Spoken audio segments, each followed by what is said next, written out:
Okay.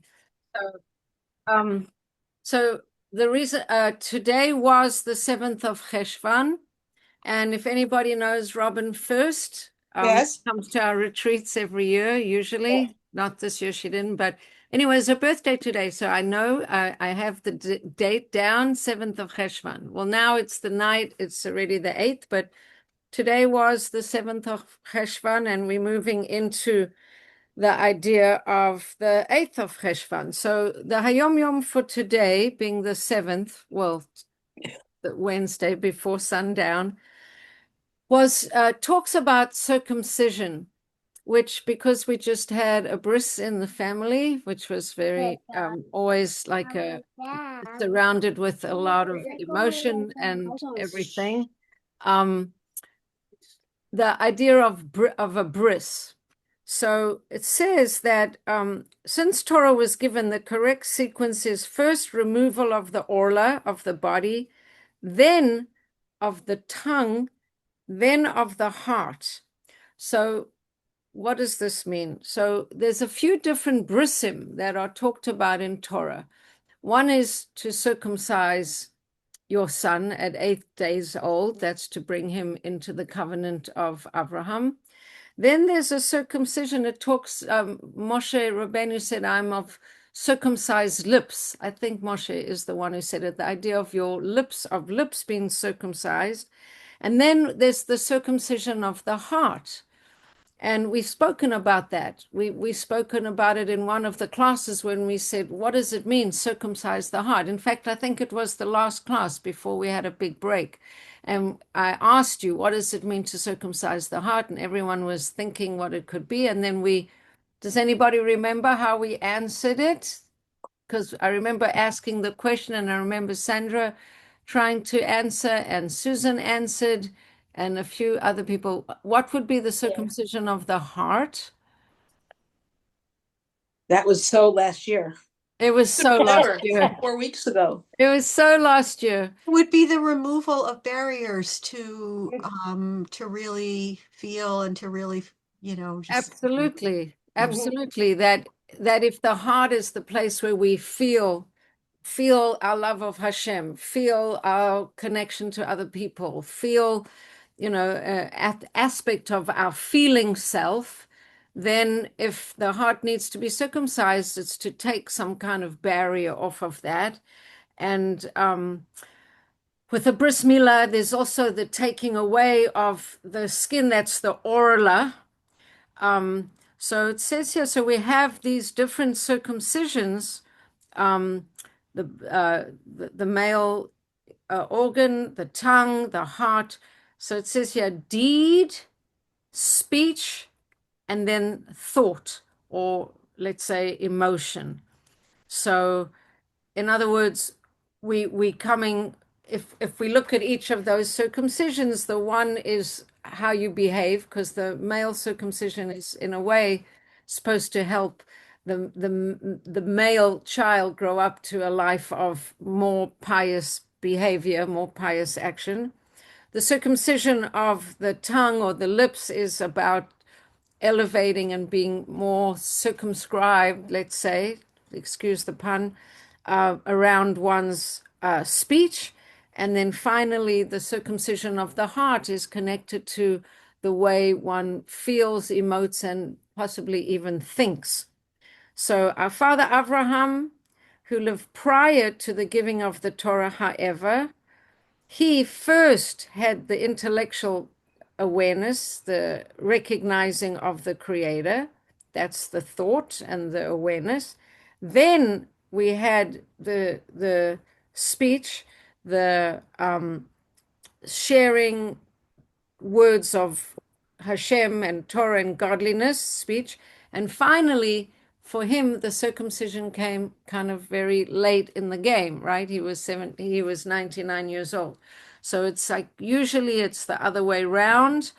But with Abraham, it went first the cognition, then the speech, and then finally the actual physicality. So that was the Hayom Yom for 7th of Cheshvan.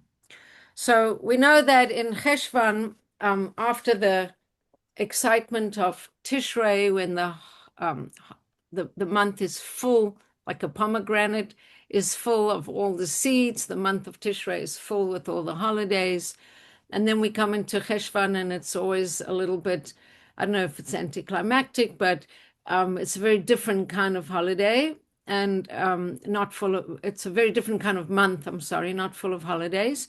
And since this is the first class since Tishrei, since the end of the holidays, just to quote this beautiful Sikha that the Rebbe said, and V'Yaakov holech b'darko, after all of the excitement of the holidays, of everything that Tishrei gave us, and I've often compared all of Tishrei to someone going to the marketplace and filling their basket with all their goodies, simcha from Sukkot,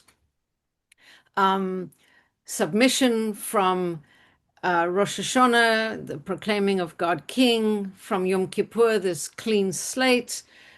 Each of the holidays giving us another, special tool, special koach, special gift, special extra capacity for the year. And after all of those holidays, we come into Cheshvan, and Yaakov took all that and he went on his way. We, like little extensions of Yaakov, we take everything that we got in the holidays and we venture forth into our life. So we didn't usually Bereshis comes right in the midst of the holidays. We just had Simchat Torah, Shmini Atzeret, and before you even know it, you've barely, put your feet on the ground. It's Bereshit. So we didn't have a shir in Bereshis, and then last Wednesday night we didn't have a shir either. So that was Parshas Noach, and now it keeps moving. The wheel keeps turning, and we are already in Parshas Lech Lecha. And in Parshas Lech Lecha, we get the opportunity to come and to meet Avraham Avinu. And Avraham is this incredible personality. He's the person that was really a seeker, seeking out the truth of the universe, asking questions. Who's the creator? What does it mean that there is a creator? These beautiful storybooks that the little boy comes to a palace and he said, if everything has a builder, who's the builder of this beautiful world? Like the little boy wants to know who's the builder of the palace. And the midrashim that say that Abraham thought could the sun be the power of the world, and the sun went down. Could the moon be the power of the world? Then the moon set, and he keeps searching and searching, and he finds God. He's the first person really proclaiming the monotheistic idea that Hashem is everything we understand or try to understand that Hashem is. So that's Abraham's Avinu's gift to us.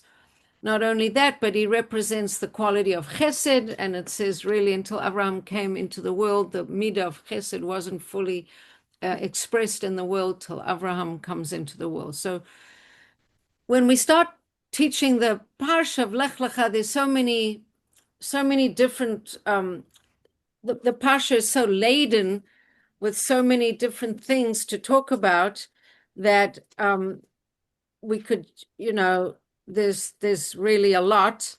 So just to, we know that the name of the parsha is Lech Lecha, and this is the idea that really we always in Lech Lecha, go to yourself.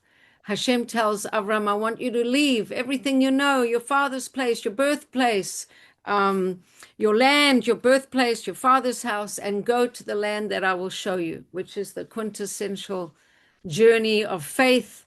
He doesn't know where he's going. Hashem is going to lead him.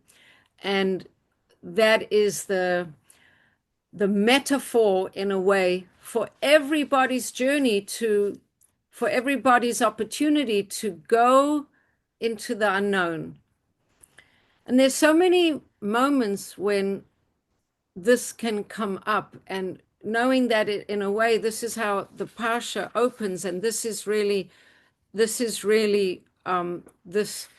big command for all of us going through all of the challenging moments. We could say, never before has the world seemed so unpredictable, unstable in certain ways, the Jewish position regarding in politics, etc., etc. And Hashem is saying, trust me and go forward into unknowns. It's not all going to be predictable, but journey with me. That's the identity of a Jew, is this journeying with Hashem into the unknown.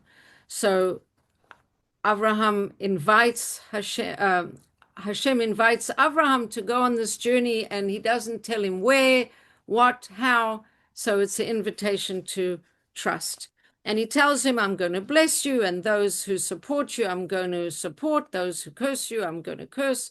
And he takes his wife, he takes Lot, and they all go off to the land of Canaan. And they come into the Canaan. And on the way, Hashem appears to Abram and says, I'm going to give you this land. I'm going to give you this land when they come into the land of Canaan. And he builds an altar to Hashem. And of course, we all know there's a famine in Eretz Israel. The minute that they come to this land that they journeyed with trust and faith and everything else, the minute they get there, there's a famine. And it doesn't say Hashem commanded him to go to Egypt, but he then goes to Egypt and he lives in Egypt for a while because there was a famine in the land. So immediately we introduce to an idea that is going to be recurring and recurring and recurring. And that is this idea of part of the Jewish experience is exile and being in a foreign land and going down, leaving Israel and going into exile. And we're going to talk about some of the things that that symbolizes and that represents, and the reasons why exile is always so much a part of the Jewish story. But here it is right away. Abraham trusted in Hashem. Hashem led him to the land. He came to the land. Hashem said, I'm going to give your family, your inheritance, your descendants this land. And right away, the land is totally unforgiving. No water, no food, no anything. It's a famine. And the first thing that Avram does after making Aliyah is he makes Yerida. He has to leave, or he feels that he has to leave, and he leaves and he comes into Egypt, and there's a whole interaction with Pharaoh, which the Meforshim tell us is a preparation for the Yidden coming later down into Egypt. What happens? Abraham and Sarah come into Egypt. Pharaoh takes Sarah into his court, doesn't realize Sarah is Abraham's wife. Pharaoh then gets afflicted with a mysterious illness, and he realizes it's because Hashem afflicts him because of Sarah. And I guess Paro understands this connection, and he says to Avram, why didn't you tell me that she was your wife? Why did you let me think she was your sister? Anyway, they do leave Egypt even then with a great deal of stuff, right? It says that Avram went from Egypt and he was very heavy with livestock, with silver and with gold. Before Paro knew that Sarah was Avram's wife and not his sister, when he took Sarah into his court, he gave Avram many gifts. Now we know that Paro never put a hand on Sarah. She had a divine protection, and Paro got this kind of malady, and he understood that he brought someone into his court that he shouldn't, into his room or his privacy or his world that he shouldn't have, and he gives Sarah back. And basically Abraham and Sarah leave, and Lot is traveling with them, and we know that they both have a lot of cattle, Lot and Abraham, and at some point they decide that it's difficult for them to travel, all of them together, and Lot and Abraham go separate ways. Also, they had different philosophies. One philosophy that was different is Abraham believed all his animals should be muzzled so that when they're walking, none of them should eat from any pasture that isn't really their own space and place. And the herdsmen of Lot were not so careful, and that was a source of strife. But Avram says, let's separate, and they separate into different areas. And Avram is in Canaan, and Lot goes towards Sodom. And what happens then? And then we're coming into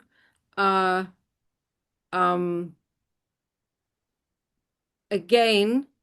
So then so Avram dwells in the land of Canaan, and Lot is in the cities of the plain, and pitched his tent as far as Sodom. And Lot, being a person looking for economic opportunity, Sodom, place of not great morals, but I guess economic opportunity. So he goes to settle there, although the place is full of wicked people. And then let's I want to pick up yeah, all right. I want to let's share the screen. I just want you to see the promises that Hashem makes to Abraham, and we'll start with this one of in Yud Base. Let's see. So verse 12. Okay, now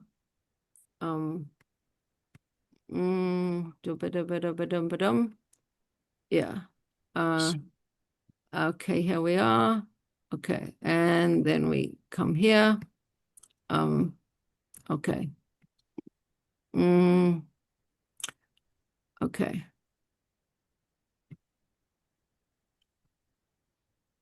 Okay.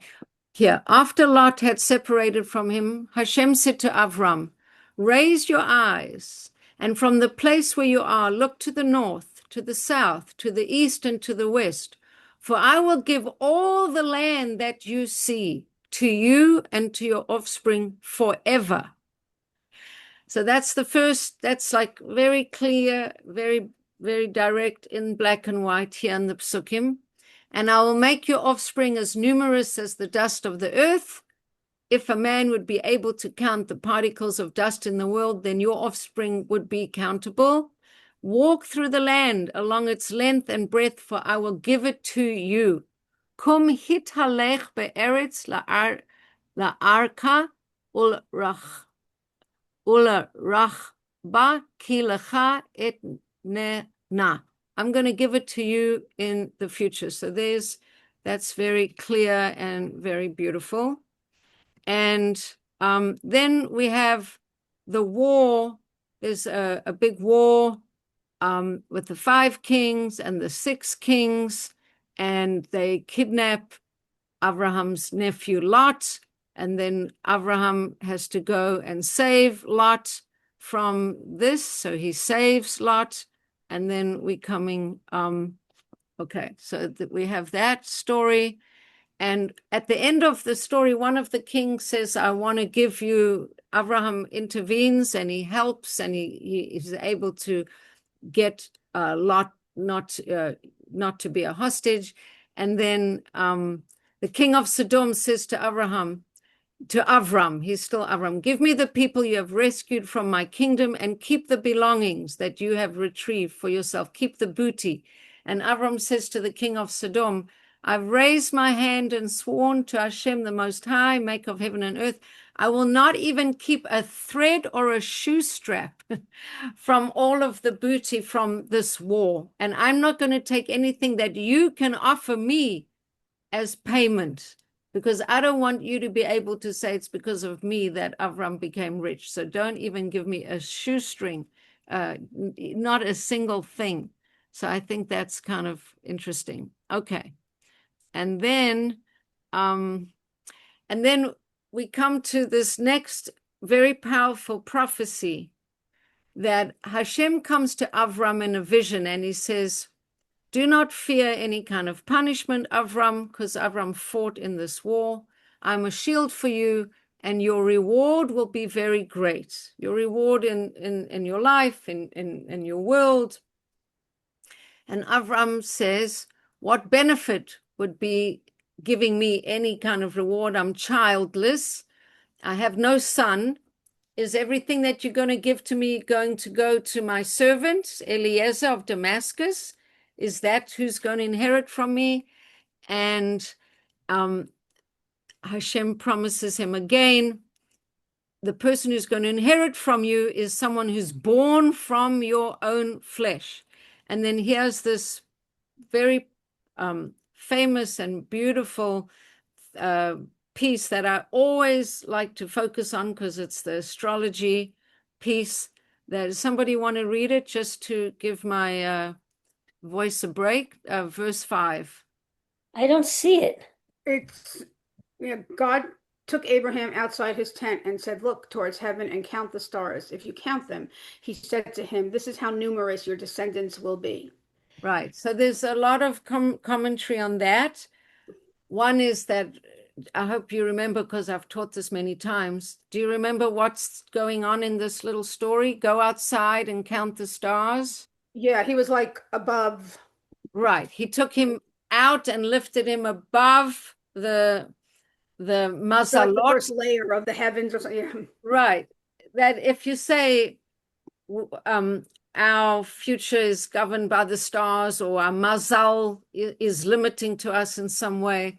So one of the interpretations is that Hashem took him above the constellations and also, so, you know, he looked down on the stars, not looking up at the stars. And also as Avram and as Sarai, you wouldn't have children, but we're going to change your mazalot because we're going to change your name. So we have that whole thing.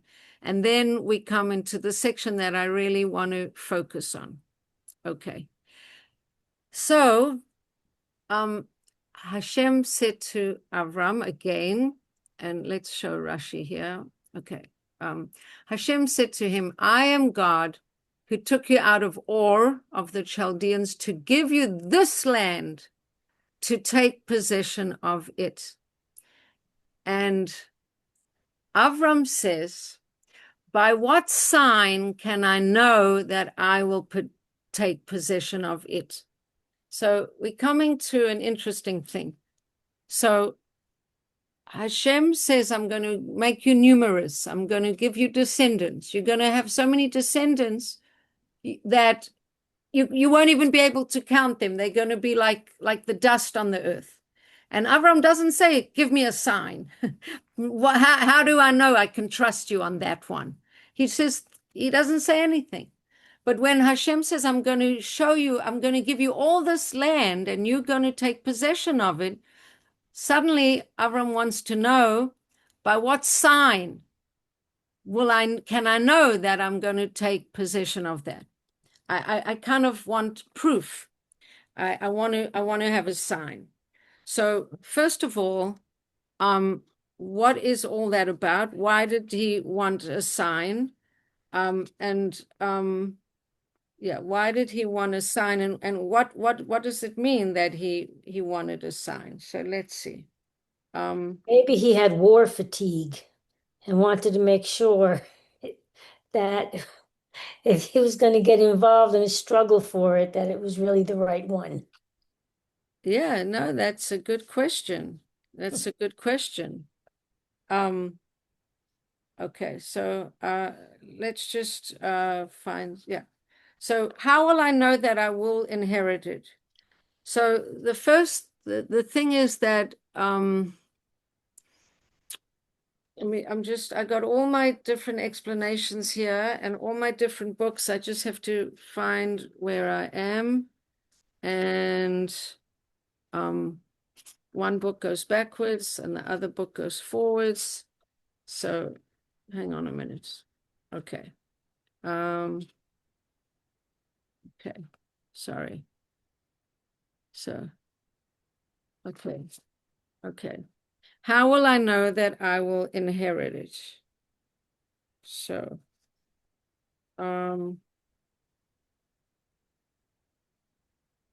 sorry.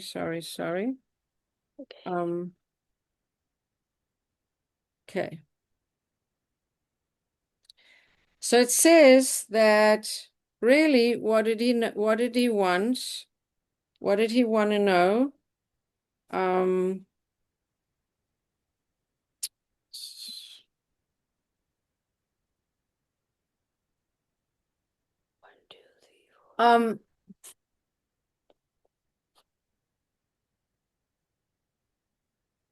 Okay.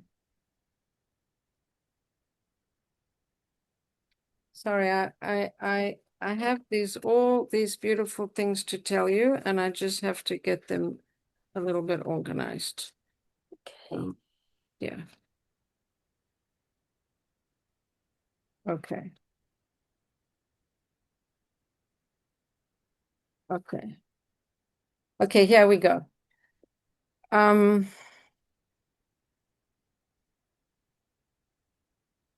So okay, so basically he wants to know maybe my offspring will do something that they won't be deserving of the land anymore. How do I know that as a family, as we go into history, as we go forward, how do I know that we're not going to lose the merit to have the land? Now, while we're learning the rest, while we're going through all of what we're going to talk about today, which is Hashem's promise to Abraham that he's going to give him the land, we have to talk about the fact that this is the same land that we read about in the news every single day. And the same land that those disgusting people are walking up and down streets with signs and saying we conquerors and colonialists and everything. This is the same land. So Abraham says, by what sign can I know that I will take possession of it? How do I know that my ancestors will have the merit to deserve this land? That's really what I want to know. And I want to know that not only are we going to have it spiritually, that it's sort of going to be, always be connected to us, but physically, like how is it going to be that we're going to actually have it in real time? Like I'm a little nervous. A lot of things can happen. So this is called the covenant of the parts. And it's a very strange thing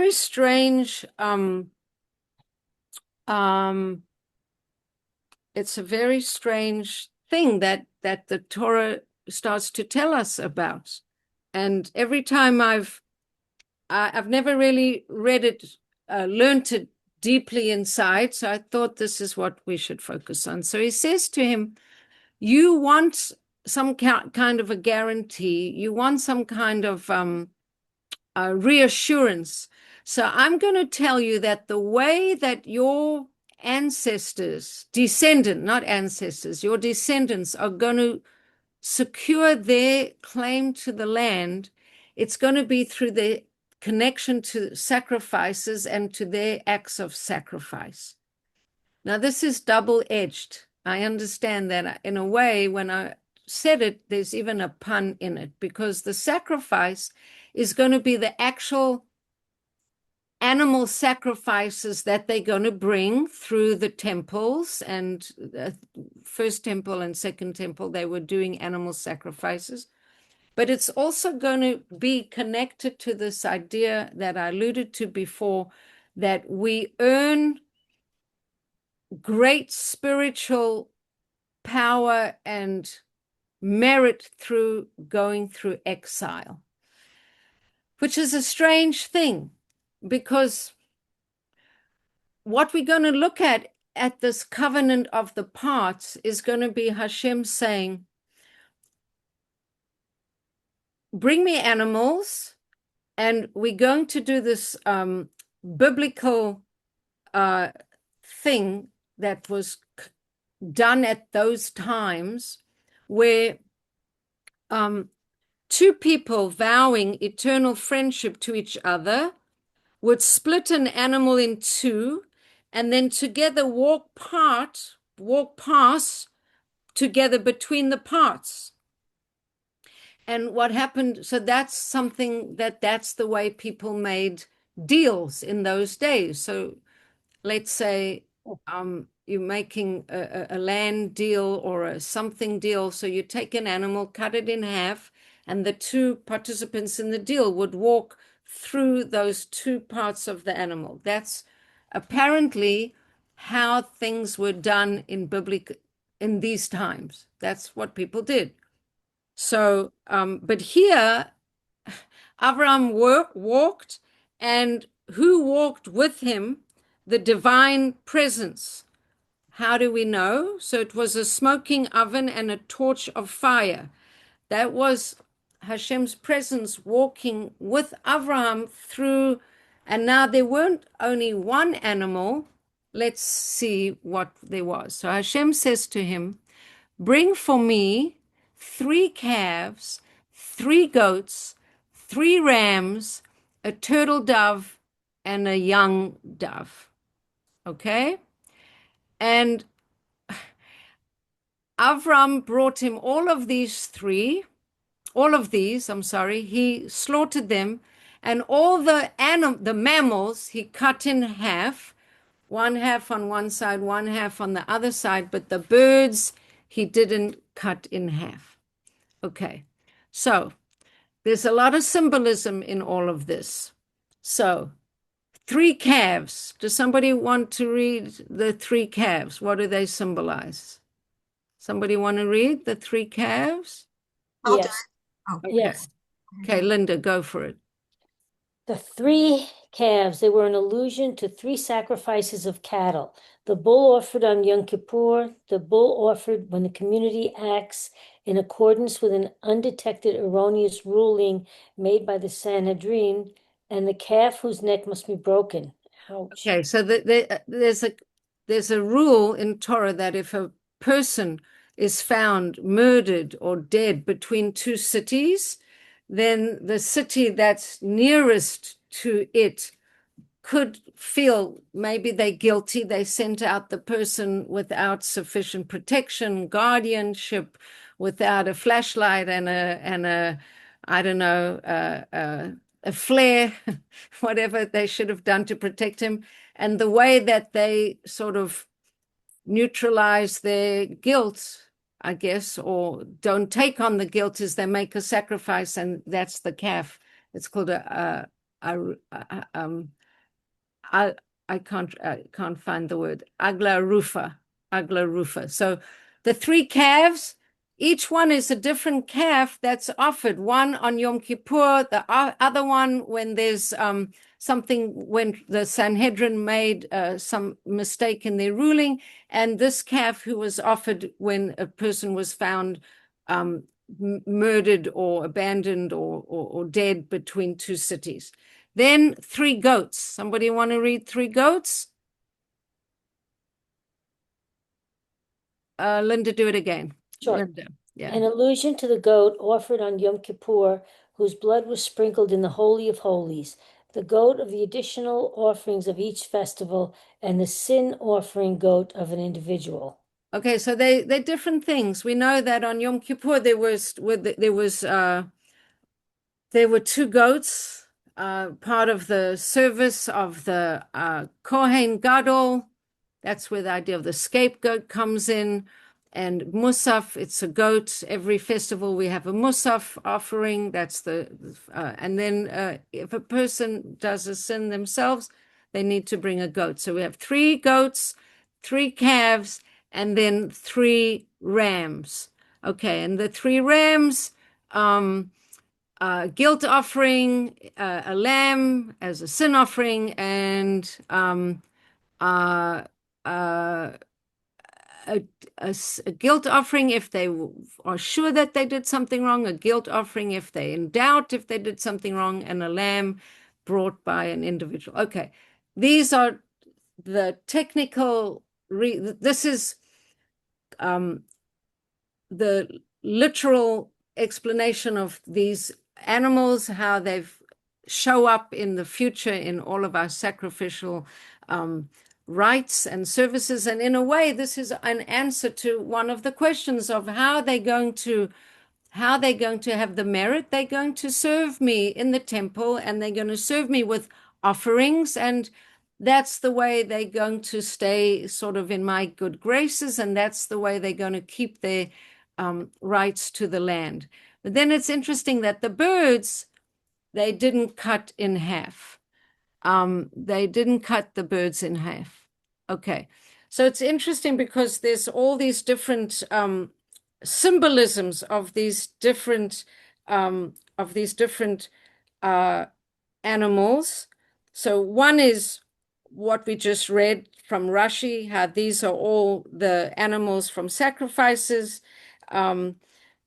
It's also Abarbanel brings a more poetic explanation. He says the calf, the cattle, to the cattle.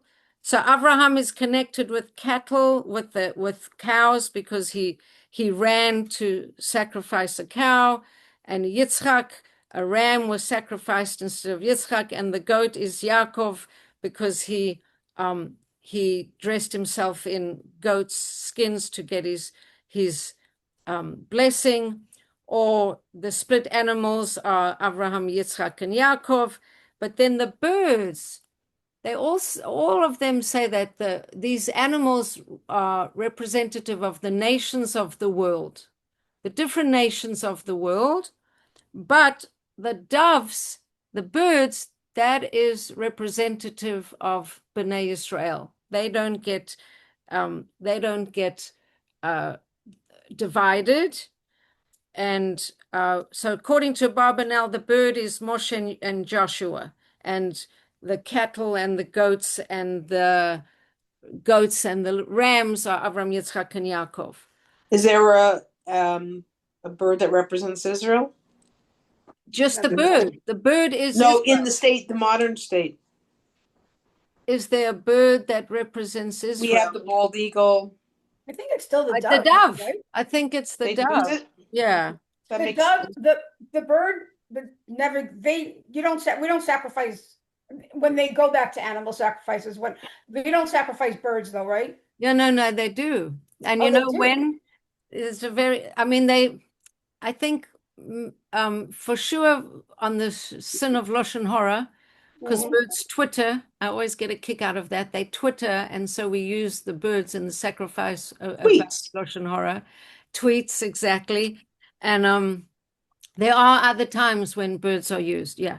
But anyway, I like this from the Malbim. He gives a more mystical thing. He says the three beasts represent the three bodily drives: prejudice, ambition, and lust. But the bird, which soars heavenly, is connected to the soul. So when Avram splits the beasts in two, he's showing that there's a mastery over the bodily drives, and rejecting the extremes and following the golden mean. But the bird doesn't need to be divided because the godly soul goes free, reigned free in its intensity. Anyway, okay. So Avram brought all of these animals. He slaughtered them. He cut them in half, placing each half opposite its counterpart. But the bird he didn't cut in half. And then now here's a lot of symbolism. Then vultures swooped down on the carcass, but Abram drove them away. Now,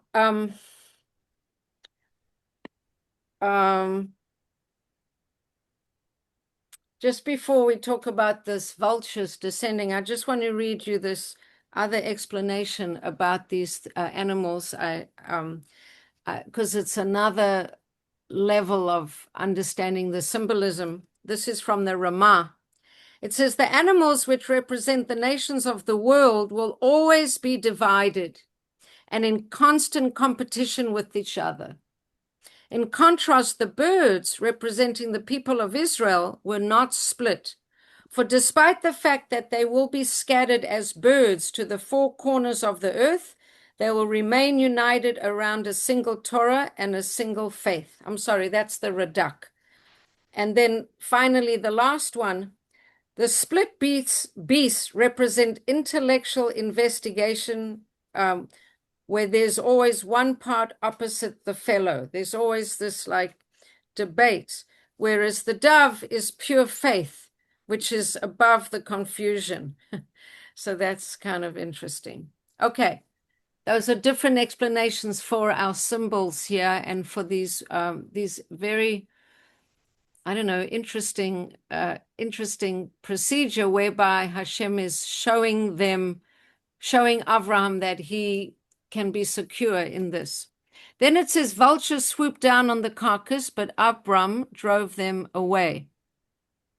So the metaphor of this, which is very beautiful, brought by Rashi, is that the vulture represents David HaMelech, who wished to conquer the world, but is waved away from doing so until the coming of the Mashiach, which is kind of interesting.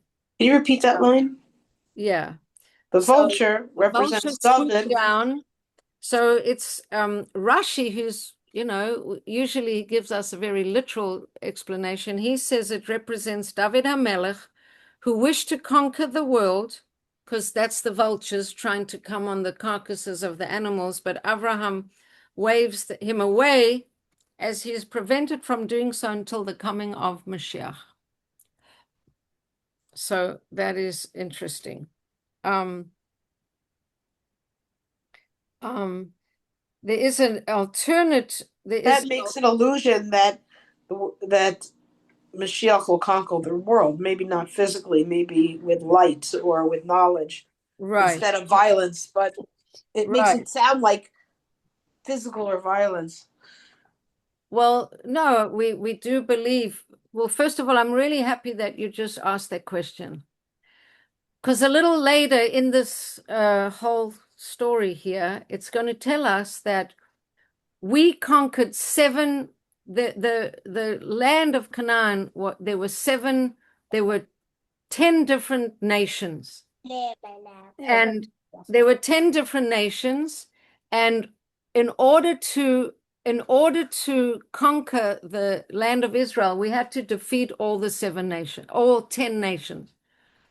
7 of those nations are identified with the 7 emotional attributes that we have to conquer in ourselves. And once we conquer them in ourselves, we can conquer those nations. So before Mashiach comes, I think even in the Chumash, we'll see that the Yidden conquered 7 of those nations, corresponding to the 7 emotional attributes that somehow the Yidden were able to master. But guess what? The 3 that they could not conquer were the 3 connected to the Chochmah, Bina, and Da'at, the intellectual aspect of being. And when the Mashiach times will come, then we will, and by the way, that's the journey that we are now. That's the fight we have to do now, is not figuring out and refining our emotions, not to get angry, to have good boundaries, to have compassionate heart, to have endurance, to be surrendered when the time is necessary, to be grounded, to have good, stable relationships and foundation. Let's say we've mastered all that. When it comes time for Mashiach, we're going to have to figure out the Chochmah, the Bina, and the Da'at, which is all the Chabad. Which is Chabad number 1. But the Chochmah, Bina, and Da'at is the wisdom, the understanding, and the knowledge. So what is the main struggle in our world right now? What's the main struggle? Truth versus reality, or truth versus checker. What is truth? Yeah. Well, it's distorted that's, so much. Well, Torah is truth. Torah is truth, but when you see what's going on in the world, I mean, now it's crazy. You can look at Instagram, or you could look at something like I looked at Barbara Streisand is giving $5 million to build a city for the homeless, and, you know, such a profound moment, and blah, blah, blah, blah, blah. And then the next day, the exact same writing, but another film star completely. Right. And the next day, another film star, exactly the same writing. And then you're saying, hang on, this is AI. This is all nonsense. This never happened.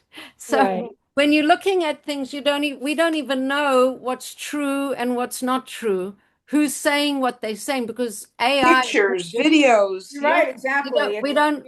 So the 10th, when it comes time of Mashiach, those last three nations, which are symbolized by the wisdom, understanding, and knowledge, that's the battle, and then we'll get the conquering of all the 10 nations. But anyway, so the vultures swoop down. Is that the Og and Magog nations, or do we know the nations? I think we do know them, because it's going to list them, and yeah, it does actually list them. And let me tell you who they are, because it's going to say the Kenizi, the Mizi, yeah. So the 10 nations, the ones that we haven't really until the time of Mashiach, the Moabites, the Ammonites, and the Edomites.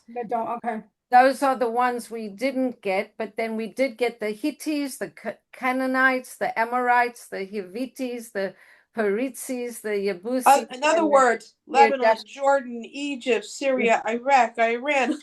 I don't know. Anyway, another explanation of the vulture descended is that he waved them away. It means he made them return. For Avram brings all the nations back to Hashem, as it's written. Then I will transform all the nations into a pure tongue, and they'll all call upon Hashem. So it's not just like sending David HaMelech away, but it's that there'll be some kind of transformation. Anyway, it's getting close to the end of our time, but let's try and see if we can get through this, because it's so magnificent. Then, as the sun was about to set, a deep sleep fell upon Abram, and he was overwhelmed by a dark and ominous dread. And now this is the part of the exile. So first we have Hashem.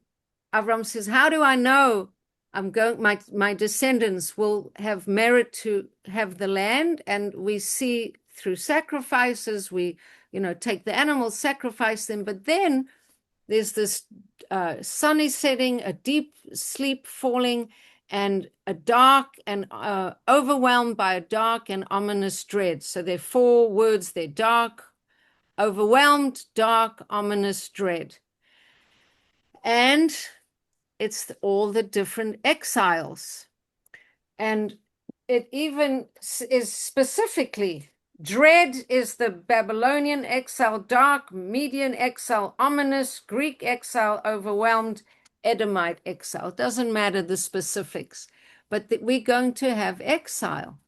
And it's part of the promise to Avraham. Before he's even Avraham, he's still Avram. It's built into the system. Hashem says to Avram, explaining this dread, know for sure that your descendants will be foreigners in a land that is not theirs, and the people will enslave them and oppress them for 400 years.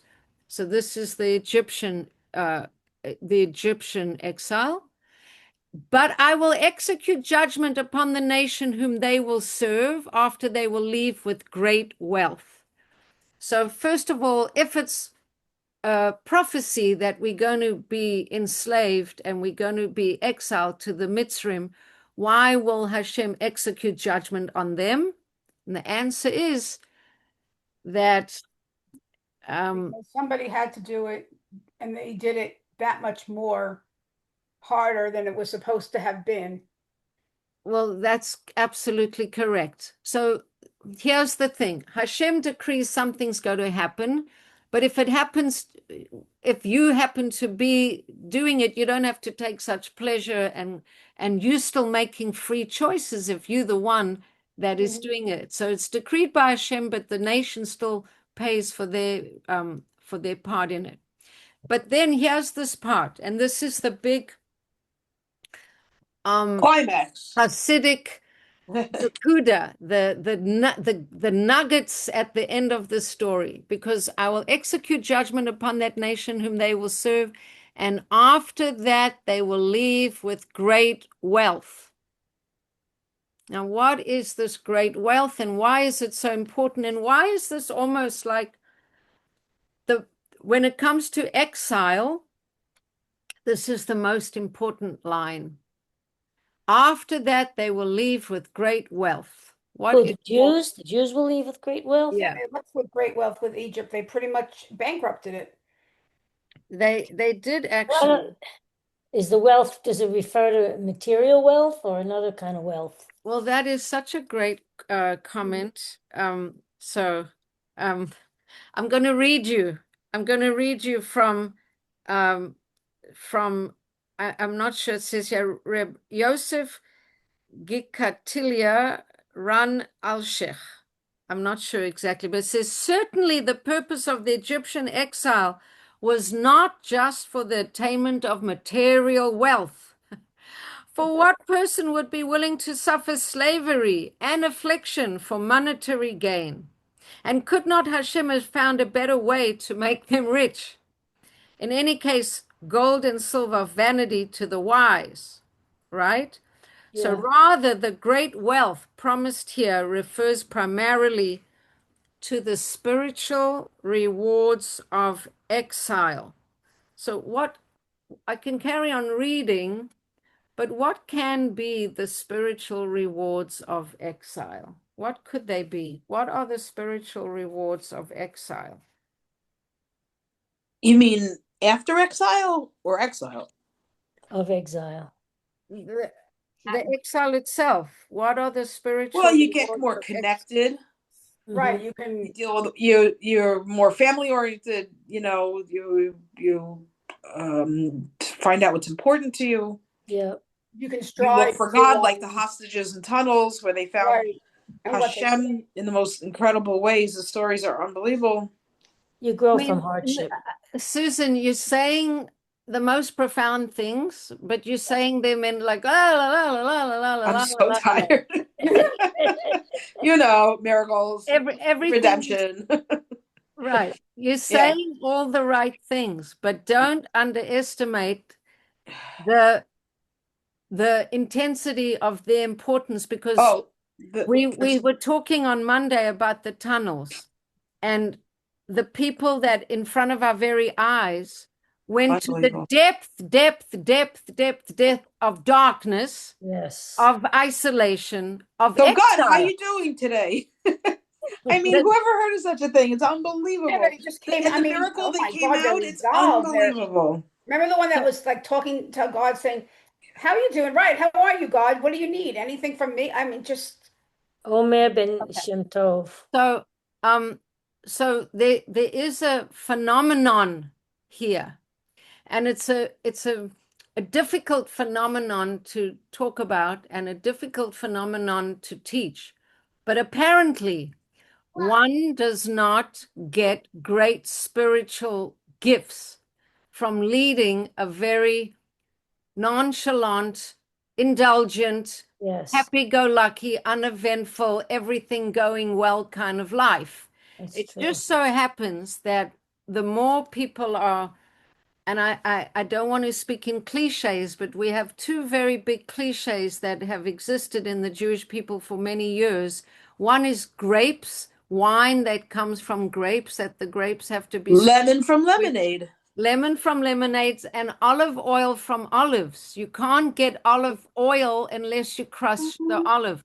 There's something about our experience in the world from the time that Abraham and Hashem were sort of very early in the dialogue, when Hashem is promising that we're going to have the land and we're going to be abundant people and we're going to be as numerous as the sand on the beaches, that it goes together with the fact that we're going to have exile and we're going to have these kind of experiences, and it's to leave with great wealth. So what's the great wealth? The Jewish people also need to extract from places the sparks of holiness. So it's our own refinement as souls and people capable of actually having spiritual experiences and connection, like the apparently all of the hostages that are talking are having and sharing with us these things. And also that in all of these places there's spiritual sparks that we need to redeem and that we need to transform and elevate. And we've spoken about that in other times.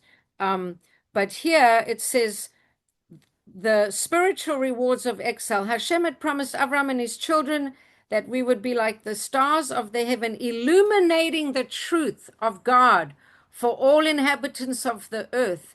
But they would never have attained this greatness, living a life of tranquility and satisfaction. It's a ridiculous thing. We don't want to suffer. We don't want Hashem to put us through difficulties, but we become a much more profound, compassionate, illuminated, wise, deep, empathic, etc., etc., etc., because of our history and our suffering.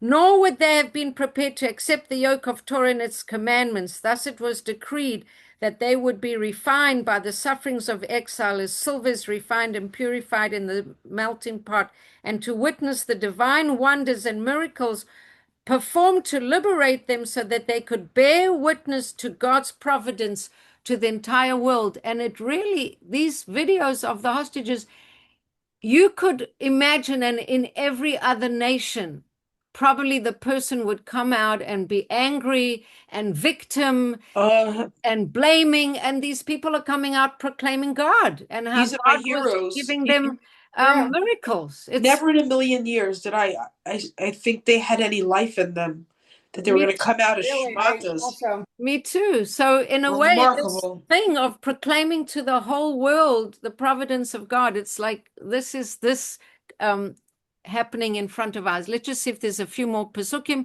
And as for you, you will join your fathers in the afterlife in peace.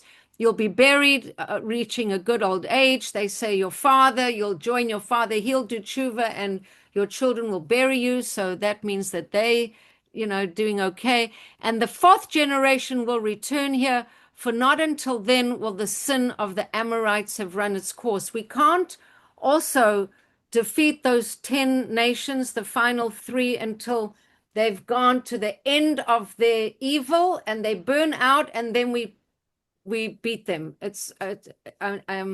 Maybe that's now. Maybe that's what what's happened in the last year is just it really incredible. Does seem to be that supernatural. It feels supernatural. Let me just see what it says here. For the sin of the Amorites will not have run its course. Does somebody just want to read this, Rashi? We're very close to the end, but the sin of the Amorites. Does someone want to read that? Yeah, I'll read it. Okay. For the sin of the Amorites will not have run its course to warrant their being driven away from their land until that time. For the Holy One, blessed be he, does not exact punishment from a nation until its measure of evil has been filled. As it says, when Egypt reached her full measure, when Egypt was sent to destruction, retribution was exacted from her. And then they give the source of that. I would say we're watching that right now. We're watching them show their evil, and it goes all the way, and then it's done. The whole world is seeing it. It's on display. Or not seeing it. Everyone. Well, a lot of people are seeing it. And then it says, the sun having set, it became very dark, and behold, a smoking furnace and a flaming torch passed between these different pieces. And on that day, Hashem made a covenant with Avram, saying, to your descendants, I have given this land from the stream of Egypt to the Euphrates, the great river. The promised land comprises the territories of the 1, 2, 3, 4, 5, 6, 7, 8, 9, and 10. And they're the 10 tribes, they're the 10 nations. And I've already explained to you that we got 7 of them in the Bible, I think, in the Chumash, but it says the last 3. So the 10 nations here, he gave them the territories of only 7. The other 3, Edom, Moab, and Ammon, which are the Canaanites, the Kenizzites, and the Cadmonites, will be possessed in the future, as it says, Edom and Moab will be subject to them, and the people of Ammon will obey them. And what did Shemona said, to the river, to the sea, is a promise Hashem gave to the Jewish people. So when they're all saying, from the river to the sea, they're just giving us the bracha that Hashem gave us. Yeah, I love that. It's remarkable. Yeah, so I think, you know, the symbols, these are our symbols, the metaphors, these are our metaphors. Abraham went through this whole experience as the Jewish people project, and everything that happened to him, he was getting a download, this encounter of all of history till the times of Mashiach. So pretty awesome. So pretty awesome. Playing out in front of us, we're seeing it. It's not simple. It's a big fight, but yeah, we this is who we are, and this is. And it's interesting, if I may say, that one of the scariest things of all is this out of control AI in its early stages. And it's so frightening that if we really thought about it, it would be hard to get out of bed in the morning and hope for the future. But I just keep putting my hands, myself in Hashem's hands, and knowing that He's taken us to the places He's need to all these years, and this too. I don't know. That's just. No, for sure. I don't think we're supposed to be afraid, and we trust that exactly like you say, the way Hashem got us through everything before, He'll get us through that. We don't want to be afraid, you know. Even if I walk in the valley of the shadow of death, I fear no evil because you are with me. We don't have to be fearful. We have to trust that somehow, you know, it's not good to be fearful. That's the opposite of a Jew. We trust in Hashem, and you know, these things are part of His plan also. Right. It's part of His plan also. Right. We can't understand it. But the Rebbe was always an example of someone who said everything that there is in technology, we have to use that for Torah and mitzvahs. We have to use every technology. We have to use every new advance to enable us to teach and disseminate Torah even better and even more. So that's what you're doing. You're disseminating. Well, I'm doing. And then if we have people who make good videos and make good YouTubes and make good graphics, you know, use everything out there to put out the positive message. And the more there is to use, the more opportunity we have. We don't get victimized. We trust Hashem. It'll all somehow be okay. Hashem is in charge. But it is kind of, but the name of the game right now is back to the Garden of Eden and the tree of knowledge of good and evil, the tree of knowledge of what is truth and what is sheker. That's the big thing that everybody has to, you know, and they say that the closer we get to the times of Mashiach, the more things polarize. Crazy, right? Good becomes more overtly good and bad becomes more overtly bad. And strange that people still are blinded by some of what seems to us to be overtly bad, but they still sort of marching in defense of some very overtly bad, but that's where we're at. Well, did you know they're going to stop marching for climate change now? Yeah. Really? Okay. It was solved? How sad. that the world is not going to come to an end from climate change, and we need to focus on other things. Yes, that's very What? true. Oh, that's so And this, funny. That's just great. There's Wow.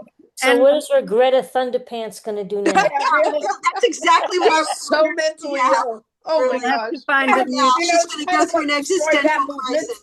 she'll have to find a new hobby. Yeah. Yeah. Yep. Mhm.